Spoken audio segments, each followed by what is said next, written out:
하나님의 말씀 요한복음 10장 41절 한 절 말씀입니다. 자, 저 여러분 합독하도록 하겠습니다. 요한복음 10장 41절 한 절 말씀. 요한복음 10장 41절 한 절 말씀 시작. 많은 사람이 왔다 말하되 요한은 아무 표적도 행하지 아니하였으나 요한이 이 사람을 가리켜 말하는 것은 다 참이라 하더라. 아멘. 저번 시간에 우리 예수님을 잡고자 하는 신이 된 그 왕이 된 인간들의 손에서 빠져나와셔서 요단강 저편, 요한이 처음으로 세례 베풀던 곳에 거하시는 예수님의 모습을 통해서 이제는 공생애를 마치시고 십자가의 길을 준비하심을 볼 수 있었습니다. 오직 말씀의 일하심으로 예수님만 참 진리심을 믿게 된 그 은혜에 대해서 우리가 또 살피게 되었죠. 지금까지 살핀 첫 번째 표적부터 모든 표적들이 그 말씀하시는 예수의 그 십자가의 은혜를 보이고 그것을 은혜로 역사하시는 그림들을 표적들 모두가 보여주고 계심을 우리가 그 여태까지 살핀 6가지 표적들 중에 두 번째 표적까지 복습하면서 저번 주에 우리가 나누게 되었죠. 사실 넘어가서 우리가 바로 7째 표적으로 가도 되지만 이 복습한 김에 오늘 이어서 우리가 살폈던 3번째, 4번째, 또 5번째, 6번째 표적을 좀 정리하고 복습하고 마지막 표적의 완성인 7번째 표적을 향해서 우리가 조금 공부하기를 원합니다. 그것이 좀 나을 것 같은 생각이 들어요. 우리가 공부를 했지만 많은 부분, 아마 잊어버린 부분들도 많이 계실 거라고 생각이 듭니다. 여러분 다 기억 나세요? 안 나세요? 예? 다 나세요? 다 나시면 그냥 넘어가고요. 안 나세요? 예. 안 나시면 감사하죠. 예. 다시 또 그러면 우리가 하면 됩니다, 여러분. 우리 기억 안 나는 부분들이 많이 있고 저도 이렇게 설교자이지만 이렇게 말씀을 또 여러분에게 전파하고 또 시간이 이렇게 지나고 다시 제가 이 말씀을 또 들여다보면은 저도 이런 말씀들이 있었나 하는 부분들이 있어요, 여러분. 그러니까 오늘 우리가 공부했던 것들을 제가 간략하게 중요한 부분만 간추려서 표적들이 우리에게 보여주는 그 놀라운 은혜가 어떤 것인지 복습하고 넘어가는 시간 갖도록 하겠습니다. 우리가 저번 시간까지 2번째 표적까지 살폈어요. 그렇다면 3번째 사건, 3번째 표적이 여러분 어떤 표적이었죠? 요한복음 5장에 등장하죠? 어떤 표적이었습니까? 혹시 아시는 분 기억나세요? 여러분? 네? 3번째 표적 어떤 표적이었죠, 여러분? 아무도 기억이 안 나세요? 네? 괜찮습니다. 뭐죠, 여러분? 그쵸, 베데스다 연못에 그쵸, 중국 병자가 아니고 38년 된 병자죠. 그쵸? 38년 된 병자인데 이 병자를 고쳐주시는 사건. 이 사건도 역시나 우리에게 무엇을 보여주시는 거죠? 바로 예수 그리스도의 십자가의 그 놀라운 은혜를 보여주세요. 우리가 이 표적을 통해서 좀 다시 기억해야 될 부분이 어떤 것인가 한번 살펴보도록 하겠습니다. 이 표적의 배경이 5장 1절, 2절에 나오죠. 한번 볼까요? 1절, 2절 보면은 1절, 2절 한번 찾아보겠습니다. 요한복음 1절이 그 후에 유대인의 명절이 되어 예수께서 예루살렘에 올라가시니라. 2절 보면 예루살렘에 있는 양문 곁에 히브리 말로 베데스다라는 못이 있는 거기 행각 5이 있고 이렇게 돼 있어요. 여기서 명절이 나오고 베데스다라는 양문 곁에 못이 있는 그 행각 5이 있는 그곳이 나오죠. 대비되고 있어요. 여기서 명절이라고 표현한 것은 헬라어 말로 보면 잔치입니다. 잔치. 그러니까 잔치가 열린 거예요. 한쪽에서는 잔치가 열려 있는데 한쪽에서는 다른 그림이 펼쳐지고 있습니다. 그래서 여기서 명절 되어 있지만 이 명절은 구체적으로 6월절입니다. 6월절. 여러분 6월절 뭔지 아시죠? 패스오버. 예수 그리스도의 그 십자가의 보혈을 상징하는 어린 양의 피로 이스라엘 백성들이 출애굽하게 된 그 놀라운 은혜를 보여주는 게 6월절이죠. 사실 이 모든 절기, 이 명절은 누구 보라고 주신 거예요? 예수 그리스도의 은혜를 보라고 주신 거예요. 그죠? 근데 여기서 잔치가 막 열린 거예요. 이 사람들이 자신들이 지켰던 그 절기, 율법 이런 것들이 의의가 되어서 잔치 열리고 있는 것입니다. 근데 그와 반면에 굉장히 비참한 현실을 갖다 보이는 곳이 있었어요. 거기가 어디예요? 베데스다였어요. 베데스다 연못. 여기 보니까 어떤 사람들이 있었습니까? 베데스다 연못 한번 가볼까요, 여러분? 예, 요한복음 5장 다시 가보면요. 요한복음 5장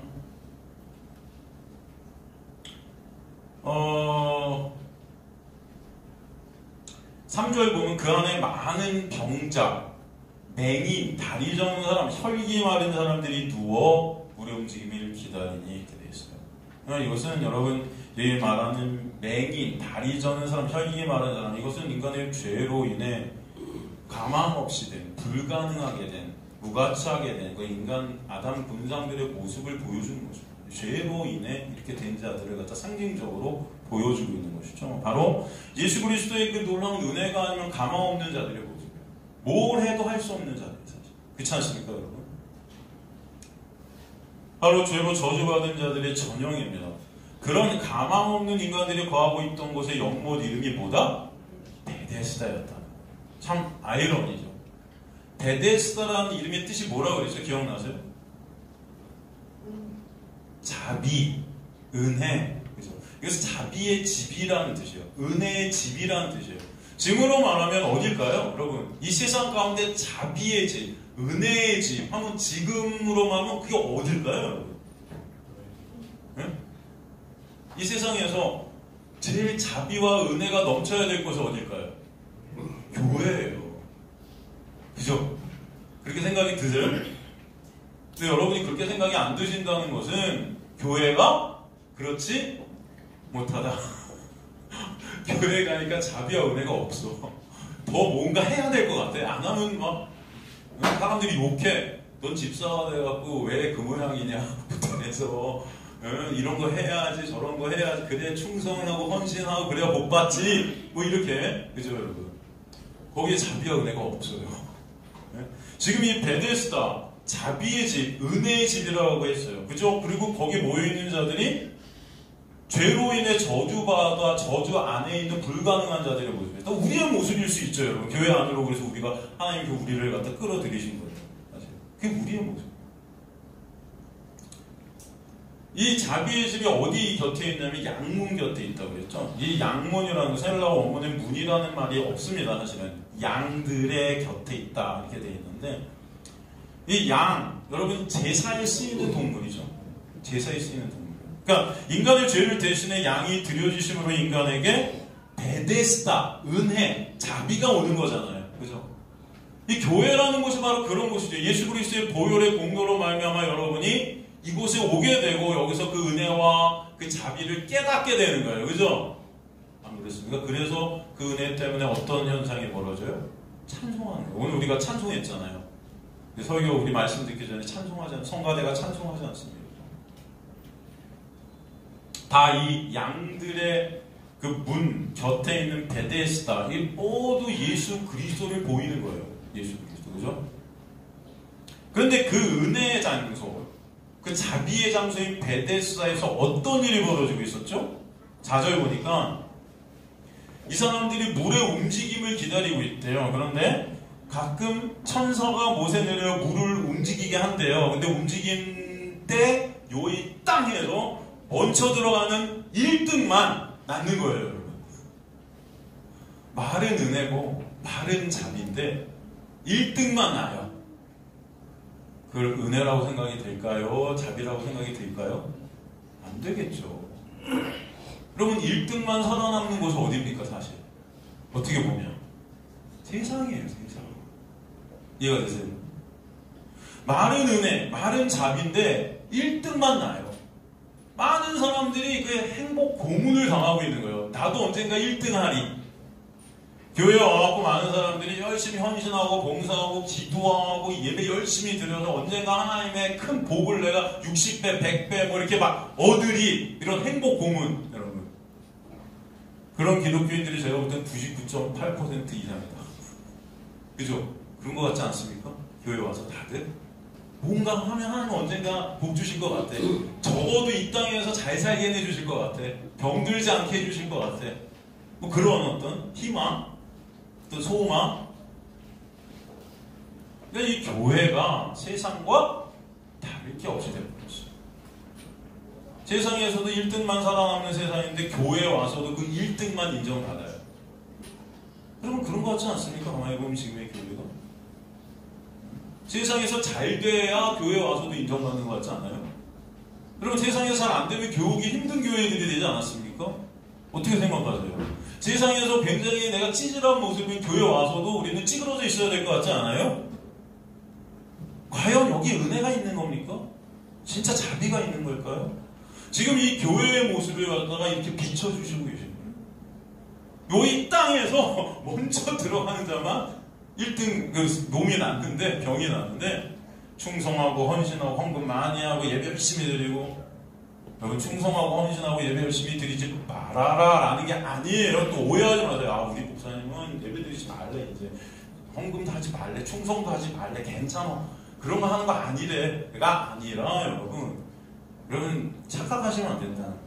교회는 그런 곳이 아니라는 거예요. 여러분이 충성하고 헌신한 어떤 행위로 하나님과 거래하는 그런 곳이 아니라는 거예요, 여러분. 그 거래의 장소가 아니라는 거예요. 내가 1등 했으니까 하나님 복 주세요, 뭐 이런 게 아니라는 거예요. 하나님은 여러분이 1등을 하든 못하든 꼴등을 하든 그 상관없다.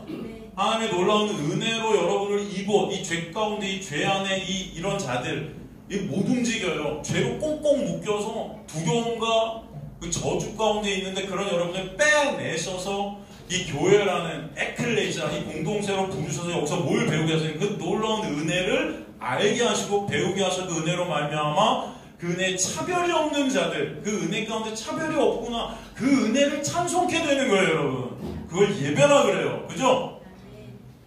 그걸 예배라 그래요. 그걸 교회라고 합니다. 그 교회는 그래갖고 하늘을 여는 어떤 열쇠라 그랬죠, 베드로한테. 그게 뭐냐면은 하늘의 공동체, 하늘의 진짜 이제 완성된 그 교회를 우리 지상의 교회가 조금이라도 보여준다는 거예요. 아, 이런 곳이겠구나, 하늘은. 은혜가 다스리는 거예요. 하나님의 놀라운 은혜. 하나님의 놀라운 은혜가 아니고 우린 다 똑같은 자들임이 깨달아야 돼요. 너나 나나. 근데 지금 이 모습은 1등을 꿈꾸고 있는 베데스다의 모습. 세상과 다름이 없어요. 여기서 인간들은 지금 다 고문당하고 있는 거죠. 다 자신들이 이렇게 움직이지도 못하면서 38년 된 명제의 모습들 움직이지도 못하는데 거기 가갖고 언젠가 나도 뛰어들어가리, 1등 한번 해보리. 그럼 헛된 착각 속에 지금 머물고 있는 거예요. 교회 갖고 열심히 헌신하고 봉사하고 하면 하나님께서도 나한테 언젠가 이 땅에서 뭔가를 해주시겠죠. 그럼 하나님이 여러분에게 뭔가 해주실 수도 있고 안 해주실 수도 있고, 근데 하나님은 여러분이 이 땅에서 뭔가 되고 안 되고에 관심이 없으세요. 죄송하지만 유명해지고 안 유명해지고 돈 많이 벌고 돈 많이 알고 여기 관심이 없으세요. 뭐에 관심이 있으세요? 여러분이 예수 그리스도의 은혜를 아는 자들인가 모르는 자들인가, 그 예수 그리스도를 바라보고 있는 자들인가 아닌가, 그 예수 때문에 살아가고 있음을 깨닫는 자들인가 아닌가, 그 은혜를 찬송하는 자들인가 아닌가, 여기 관심이 있다. 다른 거에 관심 없다. 말씀으로 세상을 창조하신 분이에요. 여러분을 이 땅에 어둠 가운데 넘기신 것은 그 은혜 알라고 넘기신 거지. 이 땅에서 여러분이 하나님처럼 돼요. 하나님의 자리에 앉아서 내가 영웅되고 떵떵거리고 살라고 이 땅에 보내신 게 아니에요. 여러분 인생을 살면 사실수록 그것이 깨달아지시는 저와 여러분 되시길 간절히 소망합니다. 진짜 그래요.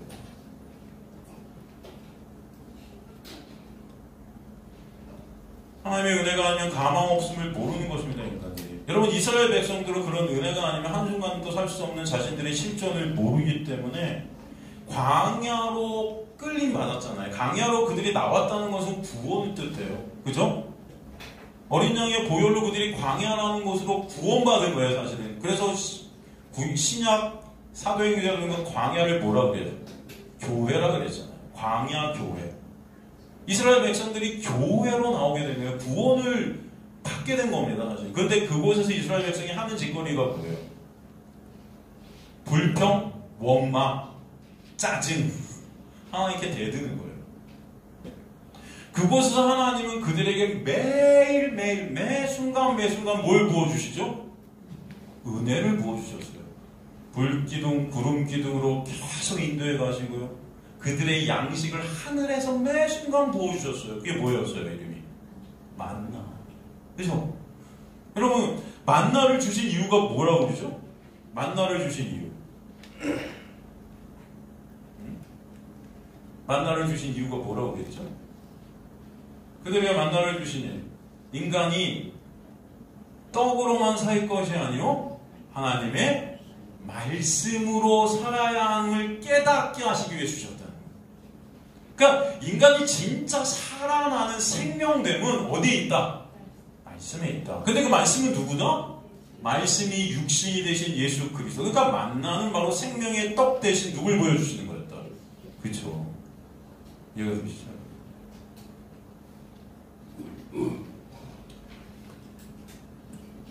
바로 이제 38년 된 병자는 여러분 이스라엘의 모습이에요. 38이라는 숫자가 그것을 뜻해요. 38. 이스라엘 백성들이 광야에서 몇 년 동안?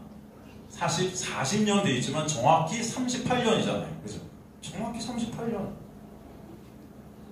나라는 육의 삭제를 당하는 그런 시간이었습니다. 그래서 1세대들이 그 육이 다 죽고 예수를 진짜 그 은혜를 아는 2세대들만 끌고 가나안으로 들어가는 역사. 그게 바로 나라는 육을 죽이시고 오직 예수 그리스도를 바라보게 하시는 놀라운 은혜 가운데로 우리를 끌고 가신 하나님의 놀라운 은혜가 뭔지를 보여주시는 역사였다라는 것을 알게 하시는 거죠.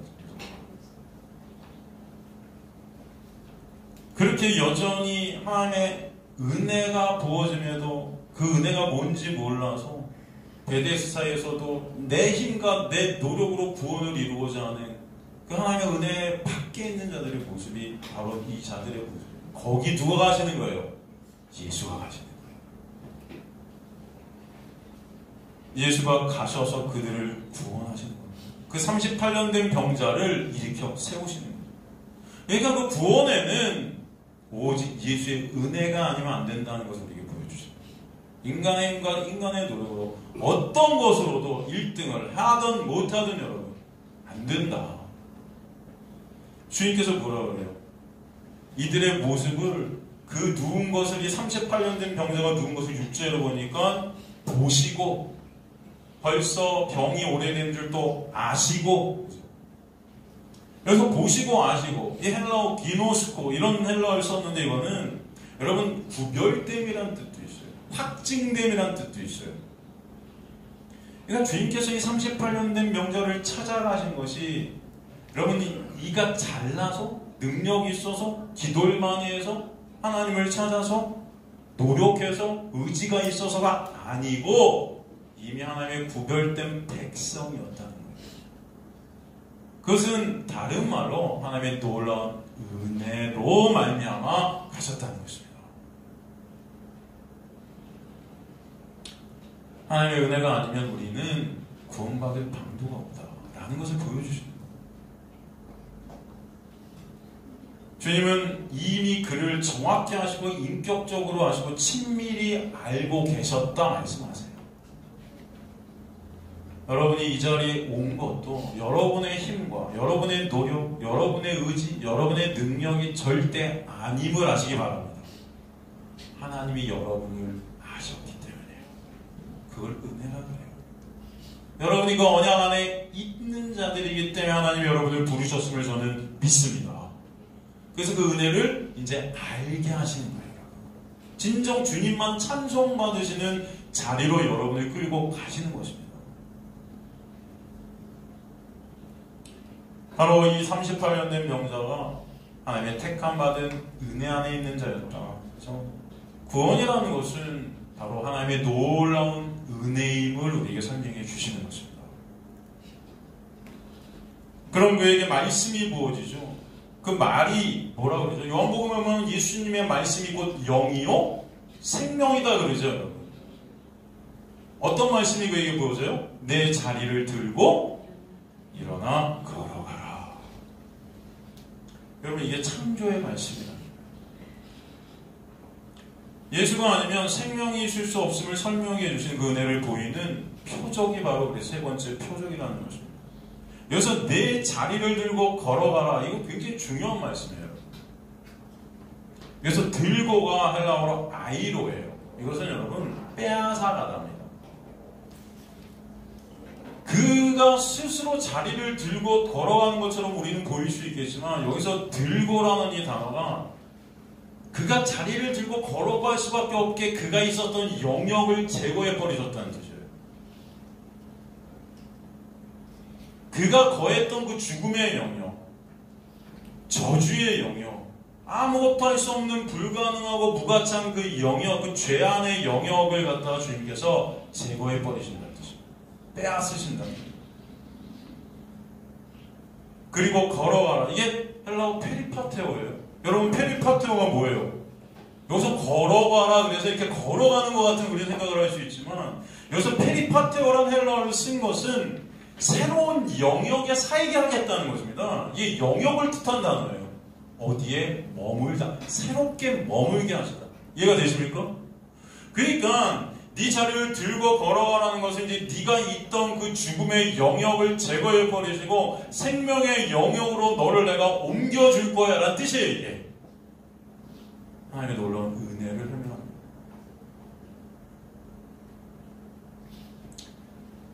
그러기에 진정 참 자비의 집, 은혜의 집, 그 베데스다는 누구임을 보여주시는 거예요? 예수임을 보여주시는 거예요. 예수가 그에게 가셔서 그를 덮어버리시는 거예요. 새로운 생명의 영역 안으로 끌어들이시는 거예요. 그걸 구원이라고 합니다.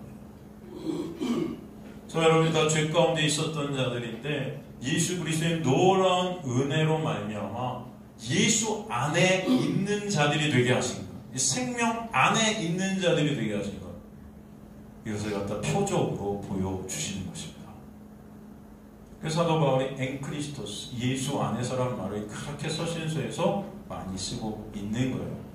바로 예수 그리스도만이 자비의 집 되시고 은혜의 집 되시고 참 성전 되심을 우리에게 보여주시는 거예요. 그죠? 그런데도 우리는 이런 세 번째 표적을 보면서도 어떤 적으로 하냐면은 이 38년 된 병자가 그 자리에서 얼마나 많이 기도했나. 그럼 기도했다는 내용이 나와요? 안 나와요? 안 나와요. 그런데도 이 38년 된 병자가 그곳에서 얼마나 하나님을 바랬을까. 그래서 그렇게 기도하고 바라니까 예수님이 오신 거야 라고 그렇게 설교하는 사람들이 있어요. 아니에요. 우리는 나만 바라보는 자들이고 내 유익, 내 가치, 내 것들만 챙기는 자들 말이에요. 그런 죄 가운데 있는 우리에게 찾아오신 분이 누구세요? 예수세요. 여러분 그 은혜를 아시는 주의 백성들 되시길 간절히 소망합니다. 주님께서 여러분에게 찾아오시지 않았다면 우리도 이 38년 된 병자와 같이 여전히 교회라는 데 가서도 여전히 내 힘과 내 노력으로 구원을 이루려고 착각하고 있는 자들일 거예요. 여러분의 힘으로 구원이 이루어질 수 있을 것 같습니까? 여러분이 아무리 교회 갖고 많은 것들을 했다 해도 그것으로 여러분 천국에 들어갈 수 있는 자들이라고 여러분 생각이 되세요? 절대로. 하나님 앞에 우리는 예수 그리스도의 은혜가 아니면 쓸 수 없는 자들임을 아시길 간절히 소망합니다. 주님께서 찾아오셔서 여러분의 손을 붙들고 끌고 가시지 않으면 우리는 한 발짝도 움직일 수 없는 자들임을 아시길 간절히 소망합니다. 매 순간이 여러분이 보여주는 은혜로 여러분이 지금도 살아가고 있음을 아시기를 간절히 소망합니다. 그 은혜를 바라보라고 주신 게 세 번째 표적이에요. 그 표적이 여기서 사인 아닙니까? 사인. 누구를 보라고 주는 사인이에요? 예수 보라고. 그렇다면 이제 네 번째 표적은 어떤 표적이죠, 여러분? 요한복음 6장에 나오는 오병이어의 표적이다. 여러분 오병이어, 이 오병이어는 교회 다니지 않는 사람들도 다 아는 내용이에요. 거의. 그죠? 물고기 떡 5개와 물고기 2마리. 우리 상아도 들어봤을 거예요. 그치 상아야? 상우는 들어봤어? 오병이어 몰라. 나라는 들어봤어? 아니야? 우주는 들어봤나? 들어봤어? 오병이요. 안 들어봤어? 괜찮아. 오늘 들으세요. 오늘 들으세요. 이 오병이요. 이거 되게 유명한 겁니다. 되게 유명한. 이 표정 중요해서 여러분 사복음서에 다 나와요. 다 나온다는 건 그만큼 이게 좀 강조되고 있다는 뜻도 있어요. 다 나와요. 마태, 마가, 누가, 요한 쫙 나옵니다. 예. 사실 이 표적도요, 여러분, 하나님의 은혜를 모르고 율법 안에 갇혀 종교생활을 하는 교인들과 목사들은 어떻게 이것을 이해하고 강조하고 있냐면은 이 표적을 통해서 뭘 설교하냐면 어린아이의 헌신을 설교해요. 어린아이가 뭘 들고 있었죠? 물고기 2마리와 떡 5개를 들고 있어서 이것을 갖다 바쳤더니 어떻게 돼요? 어마어마한 기적의 효과, 12왕군이나 더 남는 그 엄청난 열매들이 열렸다. 그죠? 여러분, 갖고 있는 것들을 다 바치시기를 간절히 원합니다. 라고 설교한단 말이에요. 그죠? 그렇지 않습니까? 그러면은 기적이 일어난다. 저도 이 설교를 옛날부터 어렸을 때부터 들으면서 주일학교 때부터 이 설교를 들으면 항상 어린아이의, 그죠? 우리가 또 주일학교 때는 어린아이들이었잖아요. 우리 어린아이일 때 이 연약한 모습일지라도 하나님께 우리가 드려지게 되면 이렇게 하나님은 큰 역사를 일으키겠다 이렇게 설교하는데 그런 설교가 아니에요.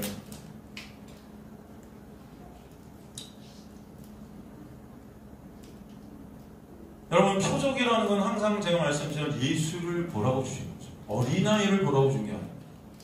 그러니까 이 오병이어 자체가 누구예요? 예수 그리스도의 놀라운 은혜를 보여주시는 표적인 거예요. 표적, 사인. 그죠? 제가 그랬어요. 성경 전체가 누구다? 예수다. 당연히 오병이어도 예수인 거예요.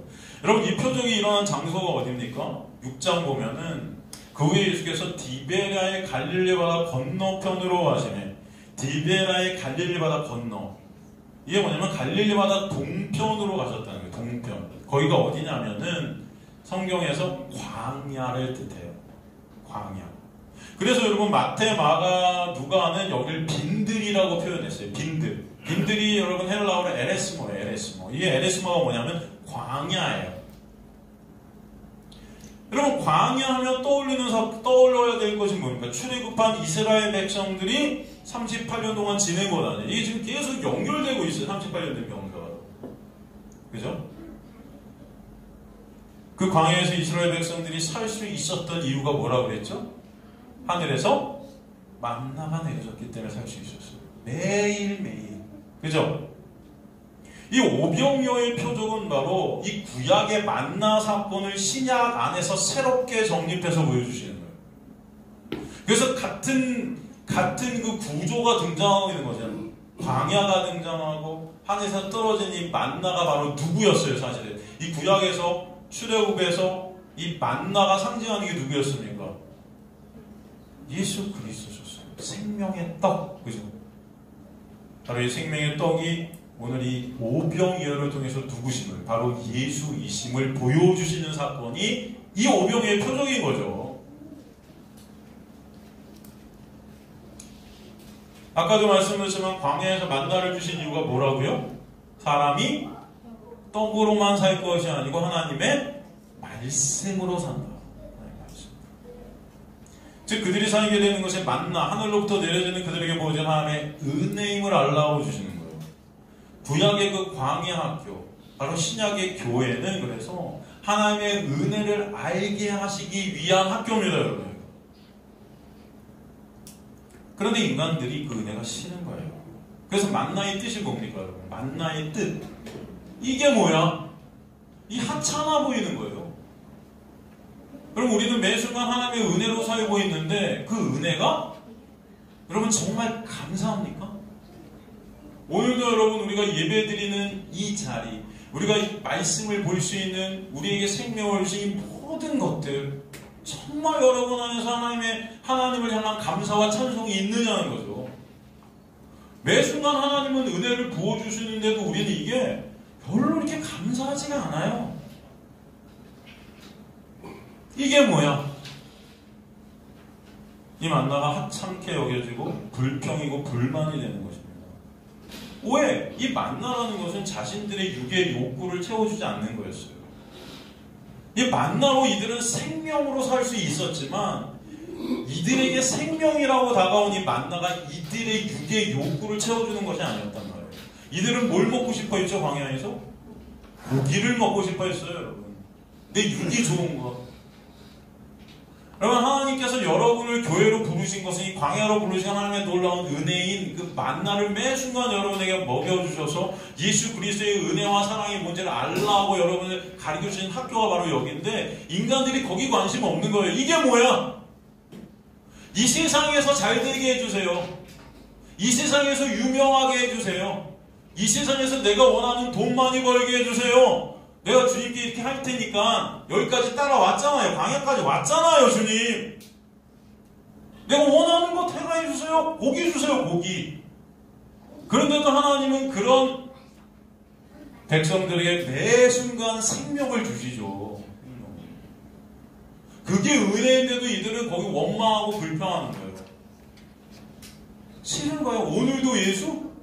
오늘도 십자가? 아, 목사님 그만하세요. 알아요. 예수 알고 십자가 아는데 오늘도 그 생명 그 만나. 아, 좀 세상에서 잘 살게 좀 해주세요. 그런 방법 없습니까?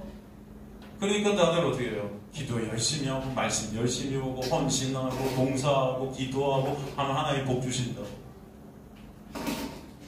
이미 여러분에게 그 놀라운 은혜의 복이 떨어졌기 때문에 이 교회라는 것을 여러분들 부르셔서 하나님의 은혜를 알게 해주시는 것인데도 그 복이 뭔지도 모른 채 그 복 따라가는 거예요.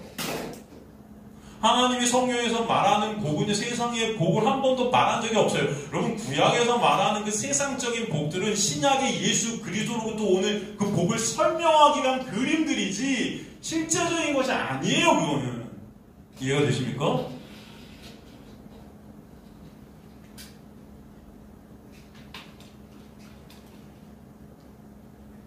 그 만나는 바로 예수 그리스도신 거예요. 말씀이 육신이 되신 그 예수가 아니면 우리는 한 발자국, 한순간도 살 수 없고 나갈 수 없는 자들인데요. 우리는 그 예수 말고 다른 거 하려고 하는 거죠. 4절에 보니까 때가 마침 6월절임을 언급하고 있는 이유가 있는 거죠. 이 오병이어의 사건이 6월절 사건과 연결되어 있다는 거죠. 6월절 어린 양이 바로 하늘에서 내리는 생명의 떡 대신 예수 그리스도시고 그 떡 이야기를 지금 오병이어 사건을 통해 보여주시겠다. 여러분, 요한복음 6장 5절에서 9절의 내용을 보면 바로 예수 그리스도가 생명 되심을 모르는 인간들의 실존을 여기서 보여주세요. 이들이 광야에 있지만 그 예수가 누군지 몰라요. 만나가 뭔지도 몰라요. 그러니까 불평 원망하는 거예요. 이 생명이 뭔지를 모르는, 만나를 통해 예수를 못 보는 겁니다. 영생은 유일하신 참 하나님과 그가 보내신 자 예수 그리스도를 어떻게 하는 것이다? 아는 것이다. 여러분, 영생은 예수 그리스도를 어떻게 하는 것이다? 아는 것이다. 이 요한복음 말씀 아닙니까? 진짜 아냐? 그들은 그 만나가 뭔지를 모르기 때문에 이게 뭐야? 모르는 거예요. 광야로 구원받아 나왔음에도 불구하고 교회까지 여러분 하나님이 불러주셨는데도 이 교회에서 모르는 거예요, 예수를.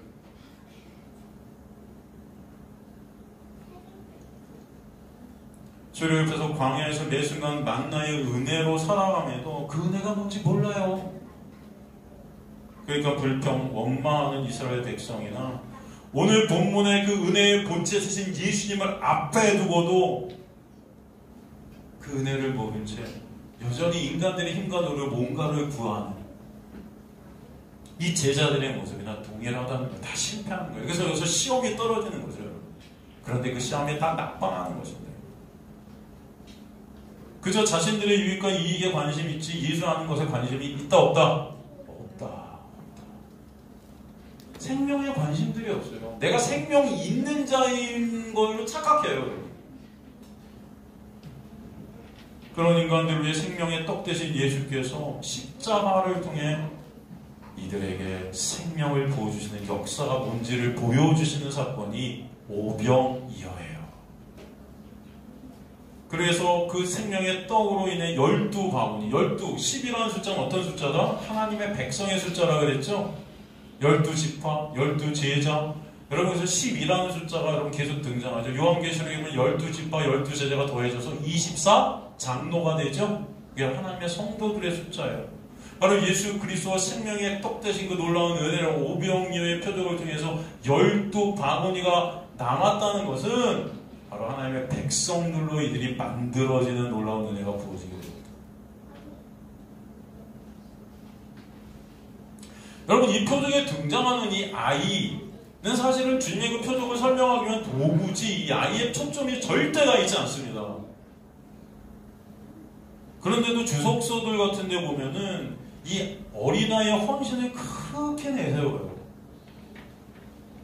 다 인간의 영광 챙기기의 모습이죠. 한 주석서의 글을 제가 한번 읽어드릴게요. 보리떡 5개와 물고기 2마리를 공동체 아낌없이 바친 어린아이의 그 고귀한 마음, 그것을 예수께 가져온 안드레의 믿음이 놀라운 기적을 일으켰다. 이렇게 해석을 해요. 그러니까 교회 설교들도 다 이런 해석들을 내놓는 거예요. 말도 안 되는 거예요. 성경 어디에도 이 아이의 마음이 드러난 것은 없고요. 오히려 안드레는 불신앙의 마음을 갖다 표현했습니다. 요한복음 6장 9절에 보면은 여기 한 아이가 있어 보리떡 5개 물고기 2마리를 가지고 있나이다. 그러나 그것이 많은 사람에게 얼마나 되겠사옵나이까? 고작해야 어린아이가 갖고 있는 이 도시락이 하나 있긴 해요, 주님. 그런데 이게 뭔 소리 있겠어요, 이게? 지금 어디서 이거 구하라고요? 예수님이 누구신지도 모르는 거예요. 그런데도 우리는 어린아이의 헌신, 안드레의 믿음 등을 본받자 이것들이 기적을 만들었다? 헌신하고 믿어지지 않아도 순종하고 믿으면 12강조가 남는 12배의 기적이 있게 된다? 이런 설교들을 해요. 이거는 완전히 성경이 우리에게 말씀하는 것과 거꾸로 된 것입니다, 여러분. 거꾸로 된 것. 우리는 다 이 안드레와 같이, 빌립과 같이 믿음 없이 죽어가야 될 자들이에요.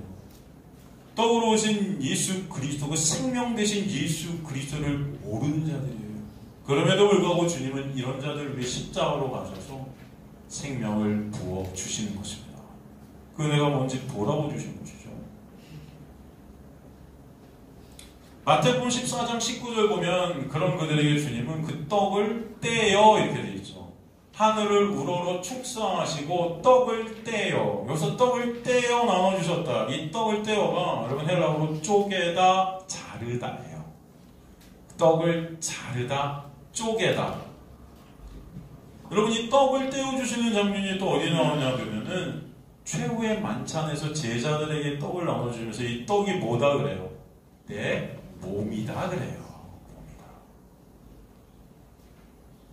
이 오병이어의 떡을 떼어 나눠주시는 장면과 최후의 장면에서 떡을 나눠주시는 그 떡이 내 몸이라 하신 것은 그 떡이 상징하는 것이 바로 십자가에서 찢어지셔서 바로 당신의 자녀들에게 생명을 주신 하나님의 놀라운 은혜임을 알게 하십니다. 그래서 여기서 떡을 떼어, 자르다, 쪼개다. 여러분, 이게 어떤 단어일까요, 여러분? 이 자르다, 쪼개다 하면 여러분 생각나는 단어. 네? 자르다, 쪼개다. 뭐죠? 네? 그게 뭐죠? 할례. 이스라엘 백성들이 태어나면 할례를 하잖아요. 그 할례를 왜 했을까요? 그 하나님의 약속을 갖다 표방하는 거였어요. 자르다, 쪼개다.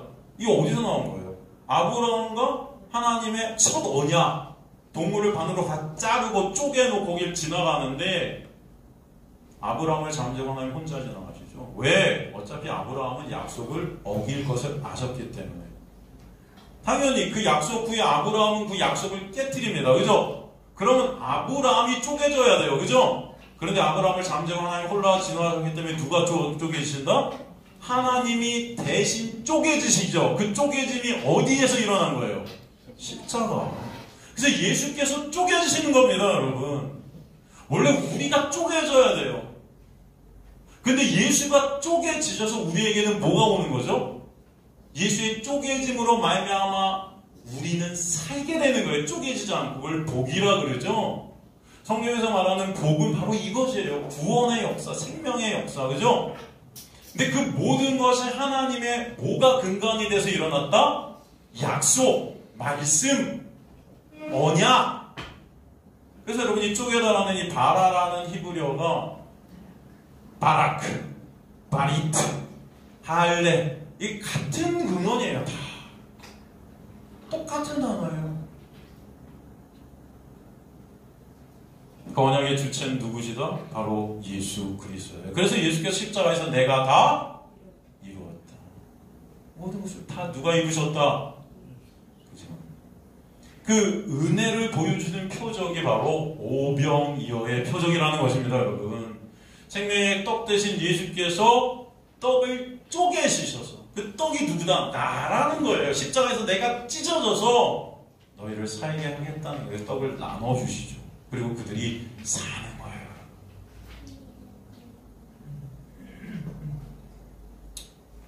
그 은혜를 갖다 보여주셨던 것이 바로 오병이어의 표적이라는 것입니다.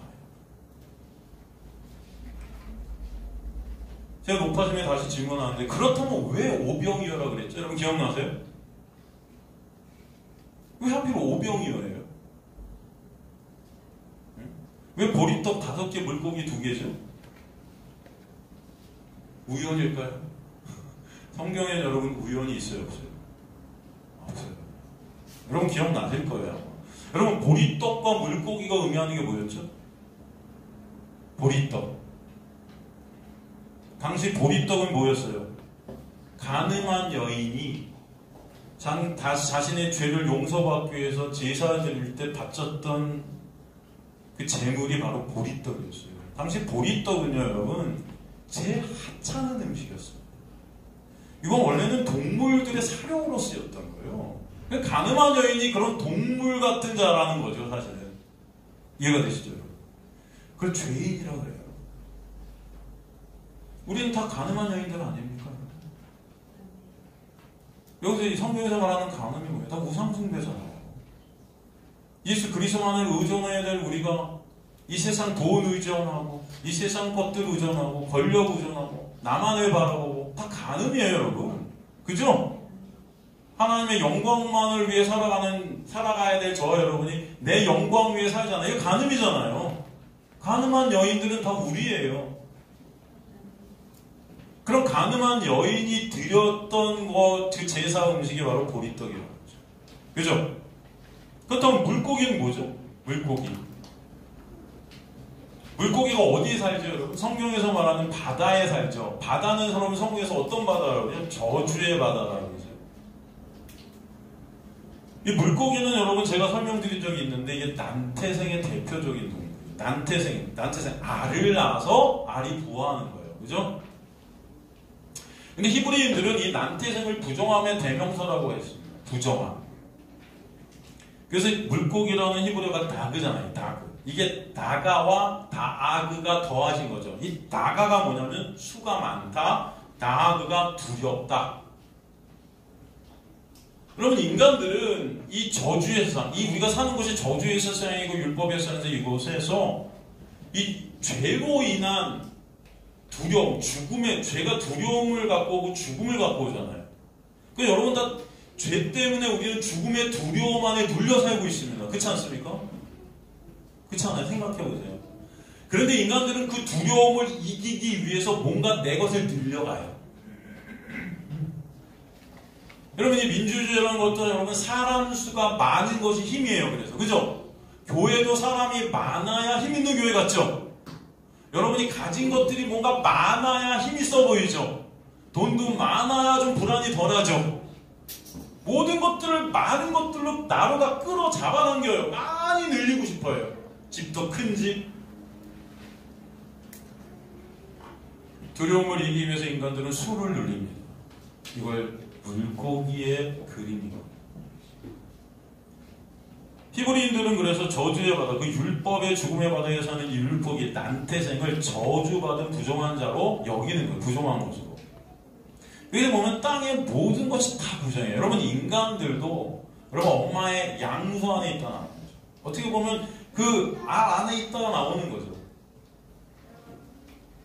주님께서 그래서 뭐라고 말씀하시죠? 마태복음 23장 37절 보면은 예루살렘아 예루살렘아 선지자들을 죽이고 내게 파송된 자들을 돌로 치는 자 암탉이 그 새끼를 날개 아래에 모음같이 암탉이 처음에 알을 낳죠. 그 알을 날개 아래에 품어야 생명이 돼요. 그죠? 알이 여러분 품어지지 않으면 그것은 그냥 끝납니다. 죽음이에요. 여러분 예수 그리스도라는 생명이 오셔서 여러분을 다시 품어내시지 않으면 우리는 생명이 될 수 있다 없다? 없다라는 걸 보여주시는 거예요. 이게 물고기예요.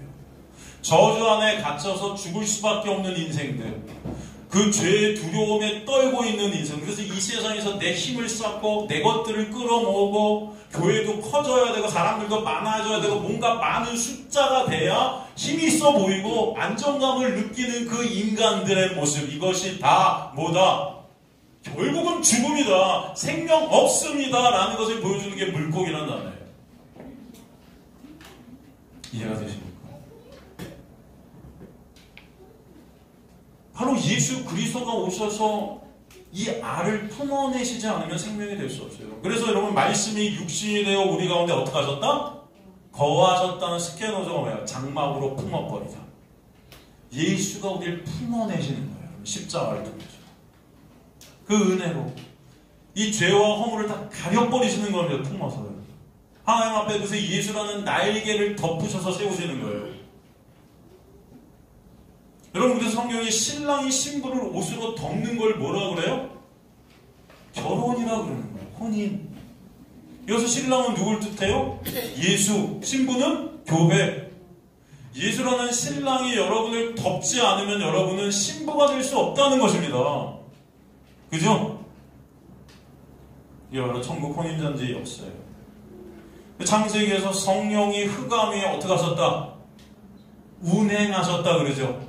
창세기 1장 1절 2절에 보면 혼돈과 공허와 흑암에 성령께서 영이 하나님의 영이 운행하시더라. 그래서 운행이 뭐예요? 라하프. 이게 뭐예요? 덮다 가리다. 거기 빛이 떨어지는 거예요. 창조의 역사. 그럼 인간들에게서 나오는 것은 결국 이 부정한 보리떡과 물고기라는 것입니다. 인간들에게서 나오는 것. 주님께서는 이것을 가지고 축사하시는 거예요, 여러분. 그죠? 이것을 가지고 어떻게 하셨다? 축사하시고 떼어 나눠주시는 거죠. 축사하셨다. 이 축사가 헬라어로 율로게오예요. 율로게오. 율, 선, 게오가 로고스, 말씀. 이게 더해져서 축사가 됩니다. 즉, 선, 말씀이신 예수께서 이 인간들의 부정, 보리떡과 물고기 이 죄를 다 어떻게 하셨다? 덮으셨다는 뜻이에요, 여러분. 그렇게 해서 떼어서 주신 그 십자가의 놀라운 찢어짐으로 인해서 생명이 되셔서 우린 부정에서 죽을 수밖에 없지만 예수가 우리를 덮으셨기 때문에 우리가 생명되게 해주셨다는 그 오병이어의 놀라운 은혜가 뭔지를 보여주시는 거예요. 이 모든 장치들을 통해서.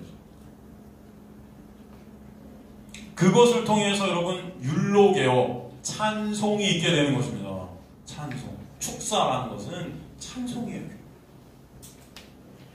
저주받아 죽을 수밖에 없는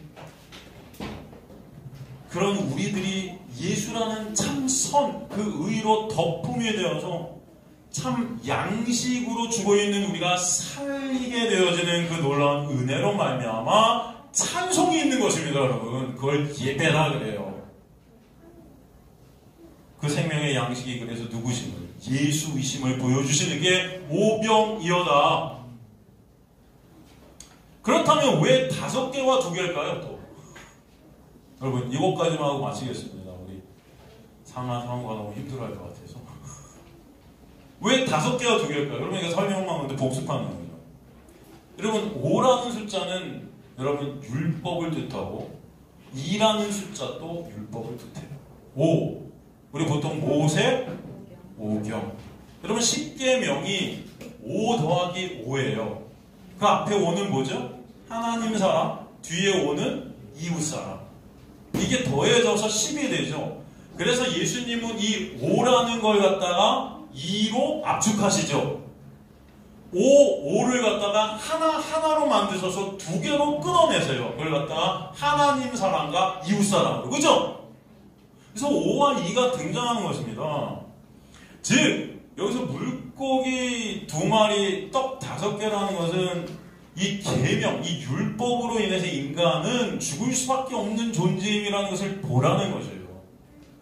그것을 생명 대신 예수가 덮으셔서 생명되게 하시겠다는 것이 오병이어의 표적입니다, 여러분. 율법을 주신 목적이 뭐예요? 지키라고? 아니죠. 율법을 주신 목적은 여러분 바로 예수 그리스도를 보라고 주신 거예요. 보라고. 왜? 율법을 통해서 인간들이 이걸 지킬 수 있어요? 없어요? 지킬 수 없음을 깨닫게 되는 거예요, 여러분. 내 이웃을 내 몸과 같이 사랑하라? 이거 돼요?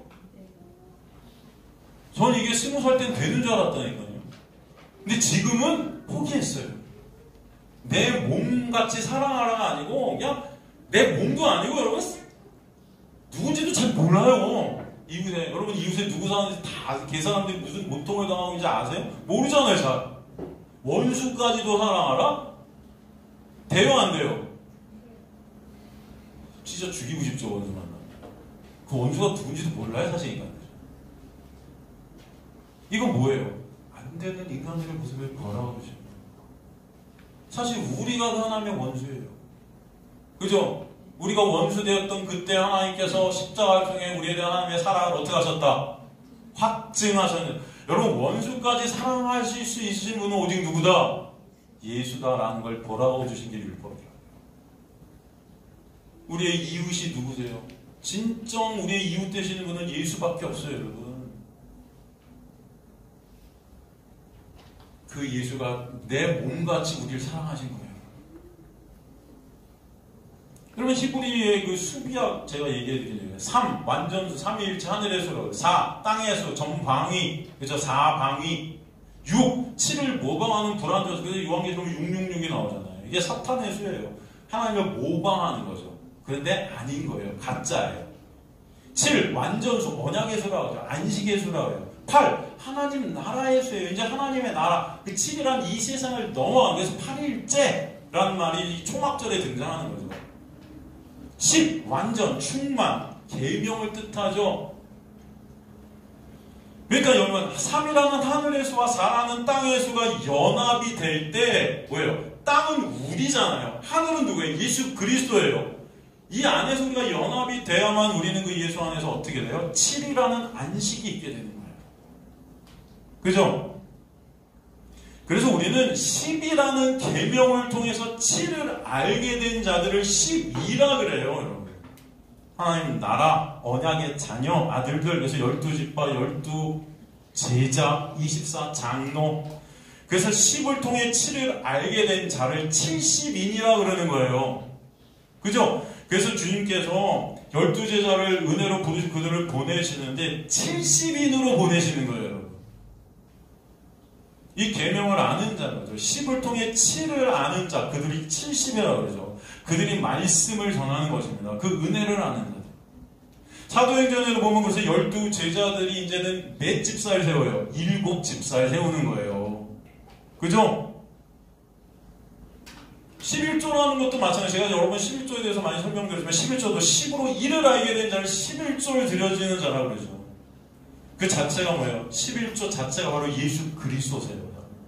근데 그 예수 그리스도 안에서 우리가 이제 우리가 그 예수 그리스도 안에 놀라운 은혜로 말미암아 우리가 예수의 것이 되게 된 자를 그 자가 깨달아진 자는 이제 내 인생 자체를 주님께 드려지는 11조의 삶을 살게 하시는 거예요. 예수 그리스도 안에 함몰되어지는 거죠. 그게 성도의 모습인 거예요. 그러니까 11조도 예수 알라고 주신 거예요. 그거 드려서 여러분이 복받고 무슨 그거 안 드리면 저주받고 이런 게 아니에요. 그 은혜 아는 자들이 이제 10분의 1로 드리는 것이 아니고 내가 주님의 것이라는 것이 표현되는 것이 11조인 겁니다. 여러분 쓴물이 단물이 되는 마라의 사건, 이 마라가 누구죠? 마리아잖아요. 그래서 예수의 십자가 곁엔 다 마리아들만 있잖아요. 마리아, 엄마 마리아, 가늠한 마리아, 창녀 마리아, 그죠? 웬 다 마리아, 그렇지 않습니까? 그 마라는 바로 십자가의 은혜를 상징하는 거였잖아요. 마라의 그 쓴물이 단물이 되고 그래서 엘림으로 가게 되면서 등장되는 것이 출애굽기 15장 27절에 보면은 뭐라고 그러죠? 12개의 우물과 79루의 종려나무가 나오는 것입니다. 제가 말씀드린 10이라는 숫자, 70이라는 숫자 다 등장하는 거예요. 계속 반복해서. 이것이 상징하는 것이 뭐다? 예수, 언약. 한마디로 이것이 은혜. 그래서 이 은혜를 설명하는 도구가 오병이어의 표적이에요. 거기에 등장하는 보리떡 5개와 물고기 2마리. 이걸 통해 하나님의 은혜 예수 그리스도를 보여주시는 것입니다. 모든 말씀은 그래서 누굴 보이신다? 예수를 보이신다. 우리 안에 성령이 오시면 여러분 말씀을 이제 지키고 못 지키고가 중요한 거 아시잖아요. 이 말씀을 통해 누굴 보게 되는 거예요? 예수를 보게 되고 그 은혜를 알게 되고 그 은혜를 찬송케 되는 자들로. 그래서 그 예수 안에서 내가 이제 내 삶 자체가 예수의 것임이 고백되어지는, 예수만 같이 되는, 예수만 여러분의 모든 것 되시는 자리로 여러분을 끌고 가시는 은혜가 여러분에게 있게 하실 줄 믿습니다. 그 구원의 역사가 여러분 이 표적을 통해 우리에게 보여주시는 거예요. 우리 다음 시간에 5째, 6째 표적을 다시 복습하고 7째 표적으로 넘어가도록 하겠습니다.